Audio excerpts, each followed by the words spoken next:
20 minutes before 8 here on this Wednesday morning.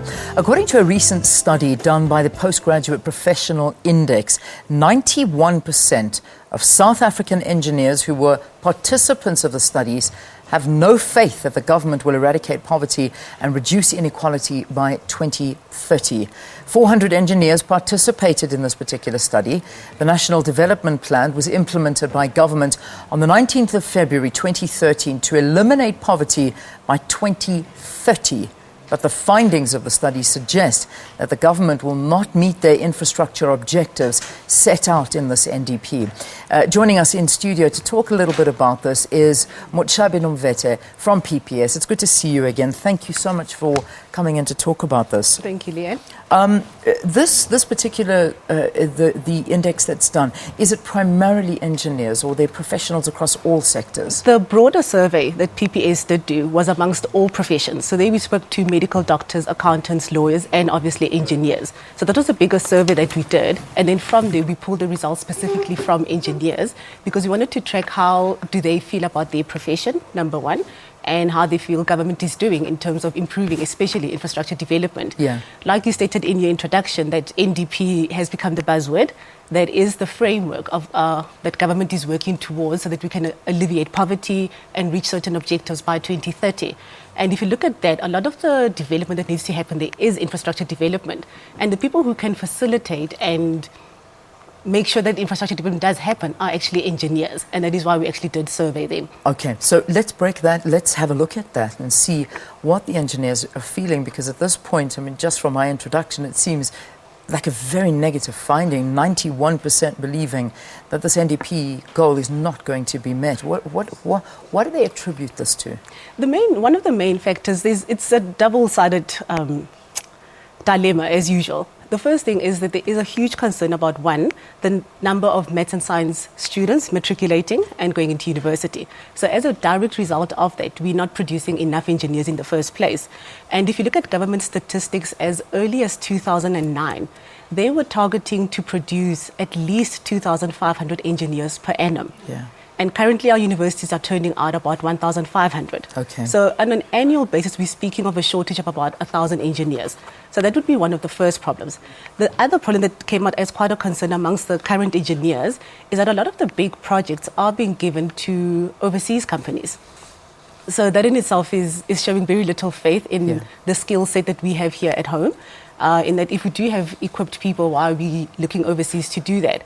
And I think the largest part, which is probably where the biggest concern is in terms of the NDP, the plans have been put in place, but the implementation of that is not really happening at the pace, at least, that we would have expected it to happen. Yeah, I mean, we're a few days away from 2017, and that is, that's cutting it very, very fine. And we're talking 13 years from now. It's not that far away. It's not far away at all. We talk infrastructure as well, and infrastructure is a very, very broad term. So when in the introduction we say that infrastructure is a big problem and that infrastructure objectives are not going to be met, what are we referring to particularly? It's the things that we hear about. If you think of just service delivery protest, all people are asking for is basic services. That's your water, that's your sanitation, that's road infrastructure. So unless we get those very minimum things in place, and that's where the biggest infrastructure spend would need to happen. Electricity, I mean, we cannot forget about electricity and what has been happening around our electricity supply over the last few years as well. Those are that's the beginning of infrastructure development. And if you think just that in itself, how would that improve a community? How would that improve the lives of people in those communities? How would that improve people's access to employment opportunities? Because if you think, for example, in your rural areas, people can't even get around to either to the job or to a clinic on time quickly enough because either there is no road or the road is so bad that an ambulance can't get out there. So it really is very basic things that directly speak to alleviating poverty, improving people's lives, which is one of the big things that we, a better life for all, but how are we improving those lives? Very, very basic services. Infrastructure, we need more hospitals to be built, we need more schools to be built. There's so many other things that we need to build. And if you think just if we don't have those basics, like I say, if we don't have a stable electricity supply, for example, it makes companies and investors shy to invest in our country. So that then directly affects the economy and how the economy works, because then if I'm not sure, well, how do I spend my money if I'm not sure that it can actually grow and develop in that economy? So a lot of investors, they come, they look and they're like, maybe not now, let me give it time, let me see. And that then again has another effect on employment and opportunities for other people. So it's such a cycle, it just goes and goes in circles. And we need to find a way to curb that and to improve it, just so that everybody can really have a better life. And we know that we have very thankfully this year dodged the junk status bullet, because we do call it a bullet because it can be a very fatal bullet to actually have to sustain. But the reality is that it's still hanging over our head. And you talk about external investment not happening now. If that happens, that we can kiss goodbye for a very long time to come. That's very true. Do you feel that in a way the NDP is stagnant right now? Do we see any goals moving towards that? It's not moving fast enough. And I think we are at a point where we are getting impatient. Like you said, it started in 2013. So we're 3 years into it. And we're not moving fast enough. And I tend to worry that it might be because we think 2030 is so far away. But it isn't, because if you break down the NDP further, for example, there were goals, very specific goals in there for 2020 in terms of job creation. And then we're talking 5 million jobs by 2020. So forget 2030. And like you said, we're 3 years away from 2020.